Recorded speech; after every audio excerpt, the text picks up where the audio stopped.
Every month, countless women suffer with issues related to reproductive health, painful periods, and other similar disorders. I learned about it in medical school. Obviously, as a doctor, I've had to help some of these women, but I never realized just how close to home it would hit. And in this episode, I talk about how I ended up on a journey that led to me helping several women with female pelvic disorders. I've never spoken about this before on any other previous episode, so you won't want to miss this. Let's go. Welcome to the Healthy Reasonings podcast with Dr. Andre. You are now listening to your number one source for clear, unfiltered conversations about your health and wellness. Join us every Tuesday for success stories, educational topics, and interviews with wellness experts from around the world. You can listen to this podcast on your computer, phone, or any other electronic device that streams podcasts, or download each episode and listen to it on the go. Let's get started with today's episode.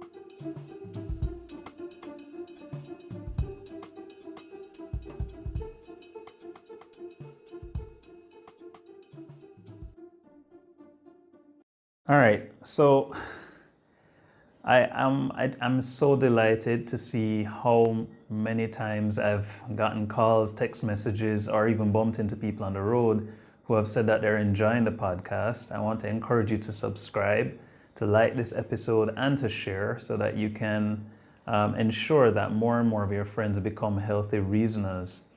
I'm going to be sharing today on the topic of female pelvic disorders. And I know that it's an interesting topic, and I'm sure many of the ladies watching today are going to feel happy to learn the information that I will share. Where to begin? All right, let's start it this way. So, men and women are different, and let's just get that out of the way. And that's the first statement. The second statement is that we have to remember that the body essentially operates like one big circuit from head to toe. So all of these nerves that we talk about that are sending messages around the body, we could reimagine them as electrical wires and get the same effect. So if we do that, then we could determine a way of looking at the female body a little bit differently.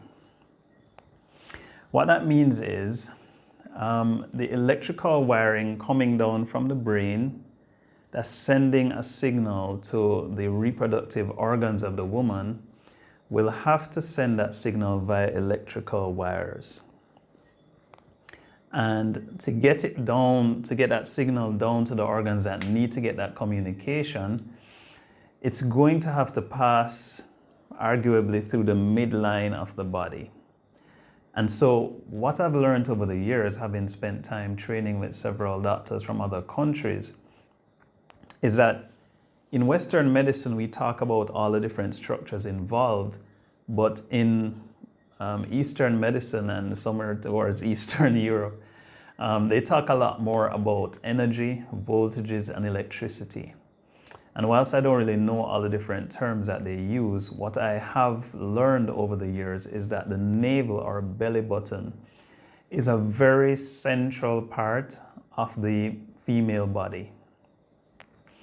And it's central because, arguably, the electrical wires that flow through that region have to be able to support that woman's organs, which we'll talk about in a few minutes, but also to be able to support an additional human being in that same region potentially.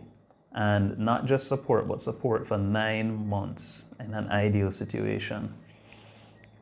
So there really is a lot of electrical wiring, a lot of voltage going through that region of the body, not so in males.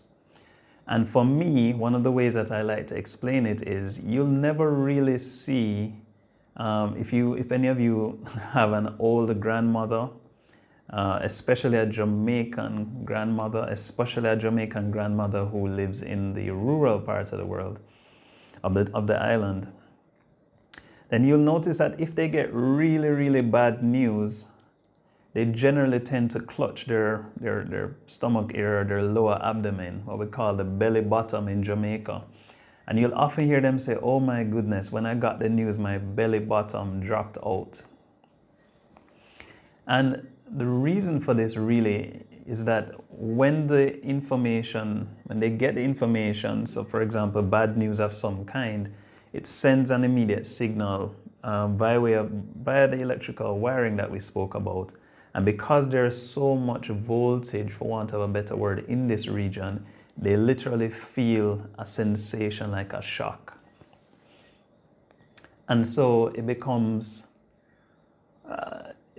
difficult for them to contain themselves, and they grip their belly bottom. Now, in the same way, and I've had to say this to countless women, in the same way, if there is a perceived or real violation of what I consider to be a sacred space of the woman, the body has that same sort of experience and reaction, meaning the voltage in that region shifts suddenly. And depending on what the nature of that perceived violation is, or a real violation, the voltage often changes permanently. And so this gives us the basis for quite a few problems that as a society we have unfortunately relegated to being normal, which women go through every month. And the reason why women experience these things is because the voltage in that region is meant to supply a few organs well. So just beneath the navel is what we call the small intestine. And so if we go through some of the typical symptoms of, say, period pain, we can identify the likely reasons for some of the symptoms. So for example, the small intestine is just beneath the umbilicus or navel. And a lot of women therefore will complain of nausea, vomiting, sometimes bloating when having their period. So that would be associated with the small intestine. The large intestine a little lower down, and some women will experience either diarrhea or constipation during their period, which is again explainable because the voltage to that area is not correct and the messaging is not coming through. There are actually some of the wires that also supply the lower back. So some women will complain of lower back pain. And of course, the obvious ones that most women will complain of are pain in the region of the womb, or what they call period cramps. And this is because, of course, the voltage that's supposed to be coordinating the interaction between the ovaries and the uterus to a large extent is not the right voltage, and so the communication between these organs is impaired. As a result, there is pain, there are lots of painful stimuli, the synchronization of the efforts of the reproductive system is off, and so you get a lot of pain. The other thing that's very interesting is that some women will complain of increased urinary frequency or frequent UTIs during their period as well, which again is because the nerves there are helping the bladder. And finally, during intercourse, some women may complain of pain, not necessarily related to period pain, of course, but because there is nerve supply to that area of the body as well. I'm conscious of the fact that you may be playing this with your family around, so I'm being careful. Oh man. So as a result of that, a change in the voltage in that central area of the body can have long-reaching effects. And most women, as I now understand, are told that period pain or period cramps are totally expected and are not supposed to, that they're just expected, and that's something you're going to have to deal with. And I have been working with, over the past 8, almost 9 years, I've been working with several women who unfortunately had such severe symptoms that they were seeking an additional opinion on what could be done to help them. And as with most of my stories, I offered to help in any way I could. We use neural therapy to help the ladies, and I'm not going to get into too much about the procedure itself here because we're actually planning to design a course that will help women with this problem.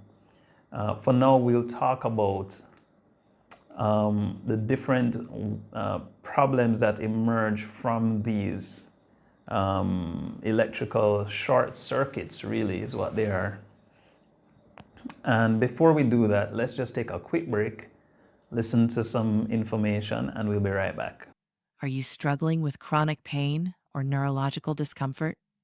Discover the transformative benefits of the Crown of Thorns neural therapy, a specialized treatment designed to reset nerve signaling, reduce inflammation, and restore balance to your nervous system.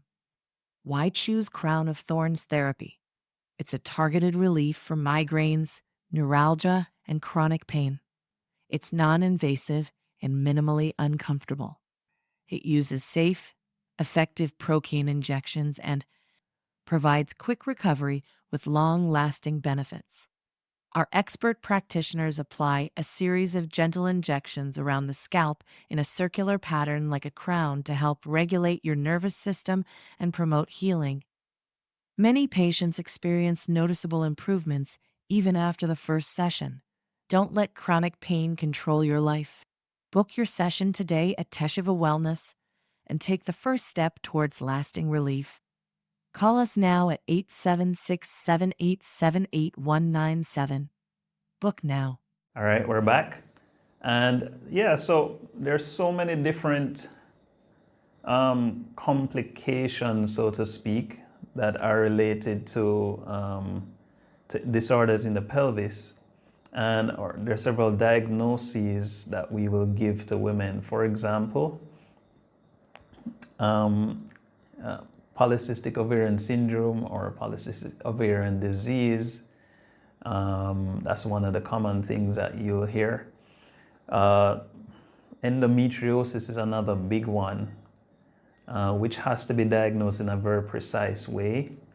But several of the women who have come to see me have been formally diagnosed. Some have been assumed to have that disorder.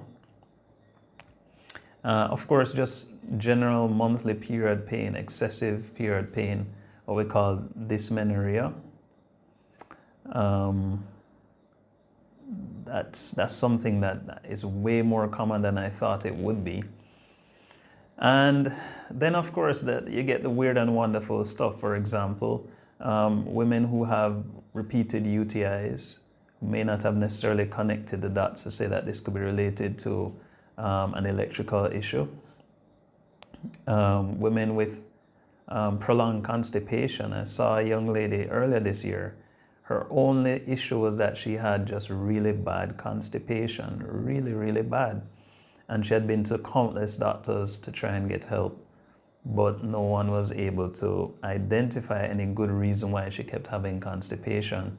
We did a vital reflex scan and we found that she had a problem in this region. There was a short circuit there. We corrected it for her and it was pretty interesting because within 15 minutes she had to run to the restroom. So that was funny and a relief for her. A lot of women will ask me if this is connected to fibroids, and I don't really know that I can demonstrate that. One of the things that I am aware of is that in endometriosis, it's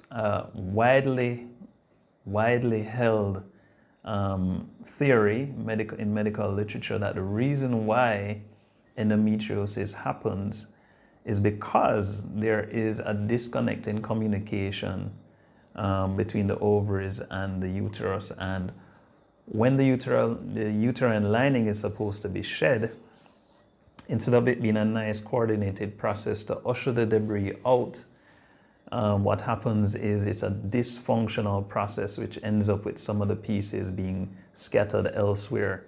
Instead of moving downwards, some of them actually move upwards or in a retrograde fashion and end up being deposited all over. Which again speaks to the whole thing of the coordination of the signal being sent. So I'm walking around this cautiously. So let's talk about stories. So the very first story really I had was a young lady who reached out to me because she had been told she had stage 4 endometriosis. She was told that she would more or less always be in pain because the pain was so bad that she had now started to have pain even outside of her periods. That's how advanced her disease was. I believe, if memory serves me right, she had what they call a laparoscopic procedure, a keyhole incision to look at the deposits and confirm. And it was confirmed, so she was told, listen, stay on painkillers. And she was also told that she would never have a child, which was devastating for her because she was still in her 30s. So she came to see me and just said, hey doc, if you could just help me to get out of this pain, I'd be so thankful. So we did a vital reflex scan, identified the issues, and right there in the same session, we treated a few of the short circuits that we identified, and her pain disappeared immediately. She came back a few weeks later for further treatment. We did some more neural therapy, and then I didn't hear from her. And one day my assistant came into the office and said, hey, there's somebody just sent a text message and I think you might want to see it before your wife sees it. So I said, okay, that's strange. And the text message said, doc, you got me pregnant.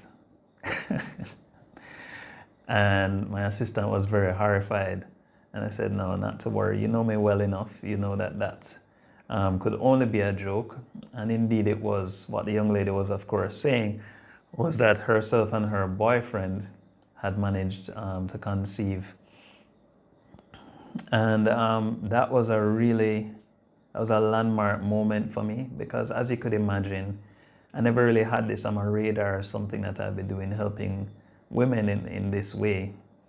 But ever since that, more and more women have reached out to me asking for help, including my own family, which has been interesting because sometimes I think we take for granted that period pain is a must and that female pelvic disorders are just part of life. But I've been able to treat my own family and friends close to me and see them get significant relief. It's a little bit emotional because you grew up around these people all along, but as a man you might not have been exposed to some of that intimate or more private or personal information about them. And so as a result, being able to help them and seeing the improvement in their lives is really interesting to me. So another story I can tell is about an employee I had who I didn't know was suffering. And even as she suffered, she came to work nonetheless. And she just came to me one day and said, doc, I hear that you do this thing that can help women. Could you try it on me because I really need some help? I said, sure. So we examined her, found that she did indeed have the short circuits. And we did some treatment right there at the bedside, some neurotherapy, very simple. And I said, hey, keep in touch with me and let me know what's going on. So we had a staff function a few weeks later. And the young lady came up to me and said, hey, doc, you notice anything different? So I said, well, no. And I usually am the last to notice these things. So I said, is it your hair? Did you change your hairstyle? I don't know. And she said, no, doc. Look at me closely. And I said, I looked. She said, doc, don't you notice that I'm here? I said, what do you mean? She said, doc, I usually can't come to work on these particular dates in each month. This is the first month that I'm actually here. I usually have to call in sick. And I said, boy, I didn't even notice, but I'm so glad that you are here. Now, there's a big but. There's a really big caveat here that we need to talk about. And it is that, and I'm going to do an episode on this as well, I think as a society we become so used to healing being partial or healing being taking a long time to see full healing, that when we use neural therapy and other techniques that work relatively quickly, what I find is a lot of the patients, in this case the women who are treated, they actually don't fully expect it to work. And so I have had to be so precise now in how I describe what the likely outcomes are. Now granted, no procedure or technique is perfect, but we are getting quite significant improvements in most of the women treated.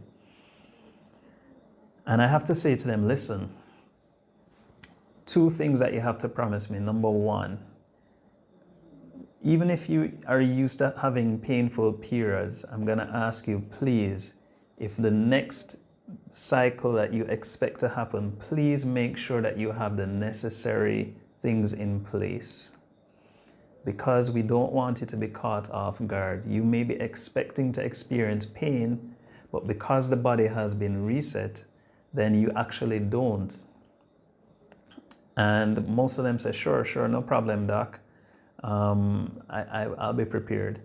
And almost every single patient comes back to tell me when they come back for review, oh my goodness, doc, I got caught off guard by my monthly because I was really expecting it to be painful. And one day I was just in the supermarket or driving on the road and suddenly there it was. And that can be very, difficult to go through. A little bit awkward for me, for them to tell me as well, but I'm a doctor, so I'll take it. But the body was built to repair itself, and when given the right assistance to get back to balance, it usually does. The next part of the story that I'd love to tell is that the autonomic nervous system is intricately connected to a part of the brain called the limbic system. And that part of the brain governs our emotions. And so I am going to tread carefully here by saying that some women will find that their emotions or moods change around the time of their period. Their desire for sexual activity also may change. And this brings into play now the fact that this can have an impact on their romantic relationship. I have had 2 husbands in particular that I can remember come with their wives to the review appointment because they said they want to meet this doctor who has restored that part of their relationship.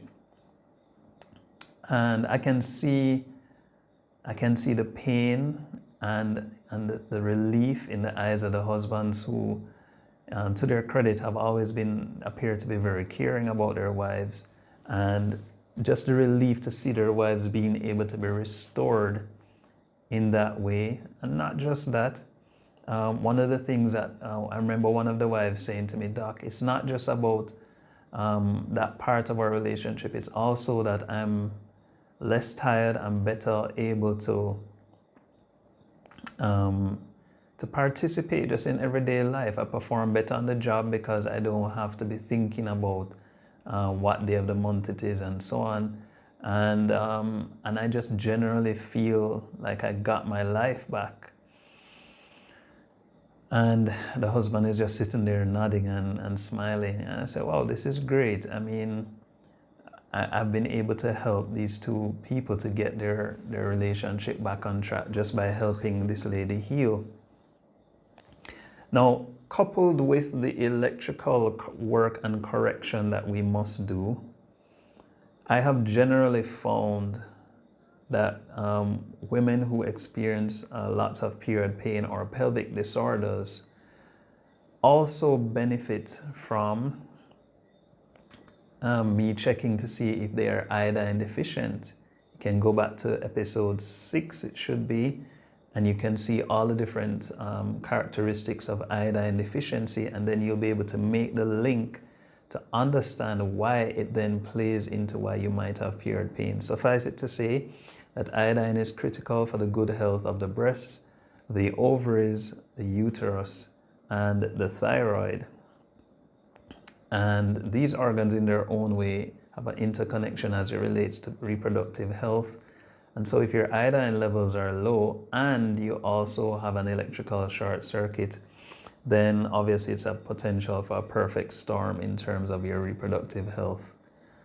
That's one. Two is that I've found almost uniformly that these young ladies also have issues with their gallbladder. And so we often have to recommend a gallbladder flush for them to help to get the body clean from old hormones, old chemicals that they may have been exposed to, etc., and to get them balanced again. I have one particular story in mind that I want to tell, but I think I'll leave that one for the course. I will say this. The technique that we use to help our ladies is a very interesting one because it resets the voltages throughout the navel region as well as the pelvis, and it takes about 10 minutes to do it by the bedside. It's you do it, you get up and you walk off, but we have noticed that 1 in 2 women on average will experience an orgasm as a result of doing the procedure.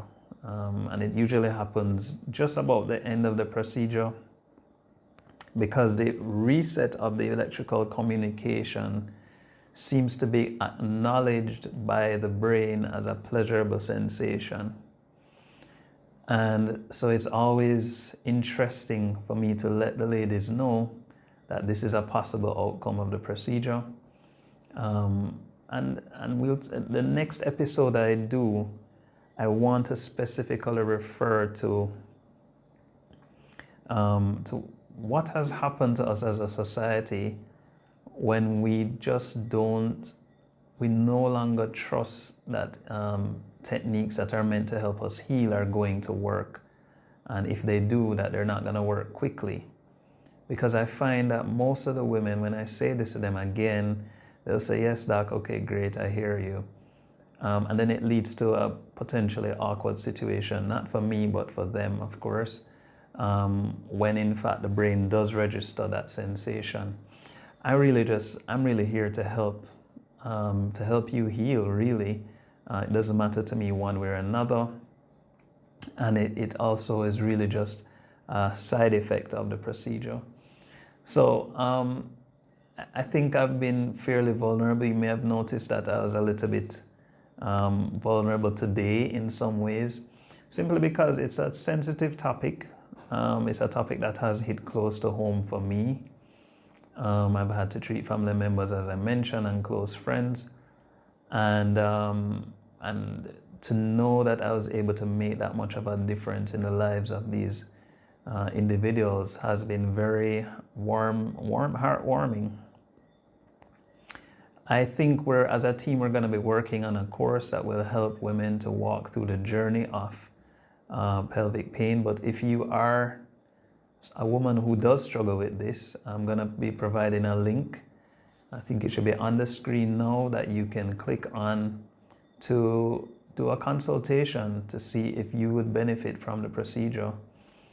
And soon we'll have a course up that you'll be able to walk through to do some evaluation of yourself and what's been happening with you that will provide other benefits as you walk through the journey, because it doesn't stop with the procedure.